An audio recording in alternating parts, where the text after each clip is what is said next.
नमस्कार, मैं हूं किरण। आप देख रहे हैं डेली लाइन का न्यूज फाइल बुलेटिन। इस बुलेटिन में हम आपको बताएंगे कि बूथ वाइज वोटिंग डेटा की याचिका से जुड़े एक अपडेट के बारे में। इसके अलावा बताएंगे कि लोकसभा चुनाव के छठे फेज की वोटिंग के दौरान कितनी सीटों पर मतदान किए जाएंगे और इसके अलावा ये भी जानकारी देंगे कि आज सियासी दिग्गज कहां-कहां चुनावी हुंकार भरते नजर आएंगे। लेकिन उससे पहले नजर आज की हेडलाइंस पर। सुप्रीम कोर्ट में आज बूथ वाइज वोटिंग डेटा की याचिका पर सुनवाई। आयोग ने एनजीओ की मांग का 22 मई को किया था विरोध। मतदान के फाइनल वोटिंग परसेंट देरी से जारी करने का लगा है आरोप। लोकसभा चुनाव के छठे फेज में कल 7 राज्यों और 1 केंद्र शासित प्रदेश की 58 सीटों पर होगी वोटिंग। जम्मू कश्मीर की अनंतनाग राजौरी सीट पर भी होगा मतदान। छठे फेज में 889 कैंडिडेट्स चुनावी अखाड़े में। प्रधानमंत्री नरेंद्र मोदी की हिमाचल प्रदेश और पंजाब में रैली। केंद्रीय गृह मंत्री अमित शाह बिहार में जनसभा को करेंगे संबोधित। जेपी नड्डा और सीएम योगी की यूपी में हुंकार। विपक्षी गठबंधन के लिए सोनिया गांधी ने वीडियो मैसेज के जरिए जनता को किया संबोधित। सोनिया ने इंडी गठबंधन को वोट देने की अपील। वहीं 25 मई को प्रियंका गांधी और डिंपल यादव का रोड शो तय। सेक्स स्कैंडल मामले में फंसे प्रज्वल को पूर्व पीएम और जेडीएस प्रमुख एचडी देवगौड़ा की चेतावनी। कहा, भारत लौट आएं और जांच का सामना करें। अगर उनके पोते दोषी हैं तो सख्त से सख्त सजा दी जाए। अब चर्चा करते हैं खबरों की विस्तार से। रुक करते हैं पहली खबर का। सुप्रीम कोर्ट में आज बूथ वाइज वोटिंग डेटा की याचिका पर सुनवाई होनी है। जस्टिस दीपांकर दत्ता और जस्टिस सतीश चंद्र शर्मा की वेकेशन बेंच इस मामले की सुनवाई कर रही है। Bench election commission of India website पर फॉर्म 17C डेटा अपलोड करने और booth wise voting data upload करने की मांग वाली एडीआर की याचिका पर यह सुनवाई करेगी। एडीआर ने मांग की है कि मतदान के 48 घंटे के भीतर चुनाव आयोग वोटिंग प्रतिशत का डेटा बूथ वाइज अपनी वेबसाइट पर अपलोड करे। आयोग ने एनजीओ की मांग का 22 मई को विरोध भी किया था।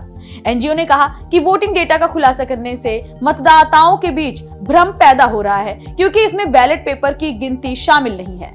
दूसरी ओर ईसी का कहना है कि ऐसा कोई कानून नहीं है जिसके आधार पर वोटिंग डेटा जारी करने के लिए कहा जा सके। फॉर्म 17C केवल पोलिंग एजेंट को दिया जा सकता है। याचिका के मुताबिक चुनाव आयोग ने 19 अप्रैल को पहले चरण के मतदान के 11 दिन बाद और 26 अप्रैल को दूसरे चरण के मतदान के 4 दिन बाद यानी 30 अप्रैल को फाइनल वोटिंग परसेंटेज जारी किया था। इसमें वोटिंग के दिन जारी शुरुआती आंकड़े के मुकाबले वोटिंग परसेंट में लगभग 5-6% का अंतर देखने को मिल रहा है। बढ़ेंगे अगली खबर की ओर। लोकसभा चुनाव के छठे फेज यानी कल 25 मई को 7 राज्यों और 1 केंद्र शासित प्रदेश की 58 सीटों पर वोटिंग होगी। आपको बता दें, इस दौरान जम्मू कश्मीर की अनंतनाग राजौरी सीट पर भी मतदान किया जाएगा। इस सीट पर तीसरे फेज में चुनाव होना था, लेकिन इसे स्थगित कर दिया गया। चुनाव आयोग के मुताबिक इलेक्शन के दौरान इस छठे फेज में 889 कैंडिडेट्स चुनाव लड़ रहे हैं। इसमें 797 पुरुष और 92 महिलाएं हैं। छठवें फेज में 3 केंद्रीय मंत्री धर्मेंद्र प्रधान, कृष्णपाल सिंह गुर्जर और राव इंद्रजीत सिंह के साथ ही महबूबा मुफ्ती, मनोहर लाल खट्टर और जगदम्बिका पाल की किस्मत जनता तय करने वाली है। दूसरी ओर बीजेपी के मनोज तिवारी, मेनका गांधी, नवीन जिंदल, बांसुरी स्वराज, संबित पात्रा, राज बब्बर और निरहुआ भी इस दिन चुनावी अखाड़े में होंगे। इस फेज में सबसे अमीर प्रत्याशी हरियाणा के कुरुक्षेत्र सीट से भाजपा उम्मीदवार नवीन जिंदल हैं, जिनके पास 1241 करोड़ रुपए की संपत्ति है। वहीं केवल एक उम्मीदवार ने अपनी संपत्ति 2 रुपए बताई है।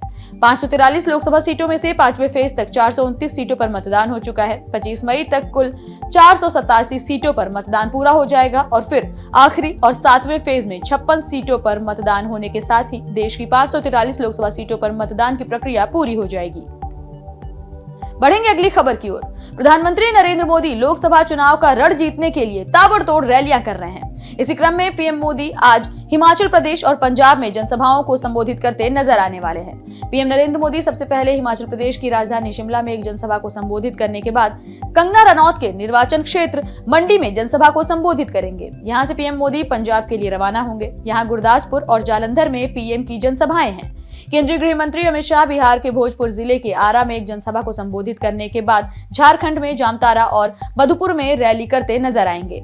इसके अलावा भारतीय जनता पार्टी के राष्ट्रीय अध्यक्ष जेपी नड्डा उत्तर प्रदेश में कुशीनगर, बलिया और रॉबर्ट्सगंज में जनसभा को संबोधित करेंगे। दूसरी ओर उत्तर प्रदेश के मुख्यमंत्री सीएम योगी आदित्यनाथ महाराजगंज, कुशीनगर, देवरिया के पथरदेवा और बरहज के बाद गोरखपुर में जनसभाओं को संबोधित करते नजर आएंगे। बढ़ेंगे अगली खबर की ओर। लोकसभा चुनाव को लेकर सत्ताधारी पार्टी के साथ ही विपक्षी गठबंधन भी जीत का दंभ भरते हुए ताबड़तोड़ रैलियां और प्रचार कर रहा है। वहीं बीते दिन कांग्रेस की पूर्व अध्यक्ष सोनिया गांधी ने वीडियो मैसेज के जरिए जनता को संबोधित किया। उन्होंने दिल्ली में लोगों से इंडी गठबंधन को वोट देने की अपील की।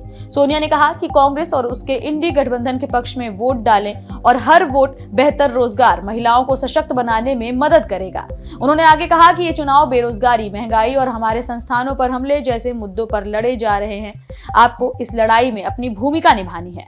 वहीं अब पहली बार 25 मई को अजय राय के समर्थन में प्रियंका गांधी और डिंपल यादव रोड शो करती नजर आएंगी। जानकारी के मुताबिक रोड शो सार गोवर्धनपुर के संत रविदास जन्मस्थली में दर्शन पूजन के बाद शुरू होगा। वहीं सपा प्रमुख अखिलेश यादव और कांग्रेस नेता राहुल गांधी के कार्यक्रम में बदलाव हुआ है। उनकी सभा के लिए जगह की तलाश की जा रही है। रुक करेंगे अगली खबर का। सेक्स स्कैंडल मामले में फंसे प्रज्वल को पूर्व पीएम और जेडीएस प्रमुख एचडी देवगौड़ा ने चेतावनी दी है। 23 मई को अपने पोते और सेक्स स्कैंडल में आरोपी प्रज्वल रेवन्ना को चेतावनी देते हुए उन्होंने कहा कि वे भारत लौट आएं और जांच का सामना करें। उनका कहना है कि अगर उनके पोते को दोषी पाया जाता है तो उसे सख्त से सख्त सजा दी जाए। मामले की जांच में उनके और उनके परिवार की तरफ से कोई दखलंदाजी नहीं की जाएगी। प्रज्वल को सख्त चेतावनी देकर उन्होंने कहा कि पुलिस को सरेंडर करें और खुद को कानूनी प्रक्रिया के हवाले कर दें, नहीं तो पूरे परिवार का गुस्सा झेलना पड़ेगा। परिवार की बात नहीं सुनी तो परिवार प्रज्वल को अकेला छोड़ देगा। देवगौड़ा का कहना है कि मैं सिर्फ उन लोगों को न्याय दिलाने के बारे में सोच रहा हूं जिन्हें प्रज्वल के कारनामों की वजह से तकलीफ हुई है। बढ़ेंगे अगली खबर की ओर। उत्तर भारत में पिछले कुछ दिनों से लगातार गर्मी का प्रकोप बढ़ता जा रहा है। ऐसे में मौसम विभाग की ओर से एक बार फिर से चेतावनी जारी की गई है। मौसम विभाग के मुताबिक हरियाणा, पंजाब, दिल्ली, उत्तर प्रदेश, राजस्थान, मध्य प्रदेश और गुजरात में अगले 5 दिन ऐसे ही हालात बने रहने वाले हैं। इन सभी राज्यों में लू का रेड अलर्ट जारी किया गया है। राजस्थान में भीषण गर्मी की वजह से अब तक 8 लोगों की मौत की खबर भी सामने आई है। लगातार दूसरे दिन बाड़मेर में तापमान 48 डिग्री के पार रहा। यहाँ तापमान 48.8 डिग्री दर्ज किया गया। वहीं जैसलमेर से सटे भारत पाकिस्तान बॉर्डर पर तापमान 53 डिग्री सेल्सियस तक पहुंच गया। दूसरी ओर 26 मई को बंगाल की खाड़ी में लो प्रेशर बनने के बाद चक्रवाती तूफान रेमल तैयार होने की खबर सामने आई है। पश्चिम बंगाल और बांग्लादेश से ये तूफान टकराएगा। बढ़ती गर्मी की वजह से बिजली मंत्रालय के आंकड़ों के मुताबिक भारत में बिजली की मांग गुरुवार को 237 गीगावाट रही, जो कि अपने उच्चतम स्तर पर पहुंच गई। इससे पहले बिजली की अधिकतम मांग सितंबर 2023 में 243.27 गीगावाट के उच्चतम स्तर पर थी। फिलहाल इस बुलेटिन में इतना ही। देश दुनिया से जुड़ी तमाम खबरों से अपडेटेड रहने के लिए बने रहिए डेली लाइन के साथ। वीडियो को लाइक करें, शेयर करें और चैनल को सब्सक्राइब करना बिल्कुल ना भूलें।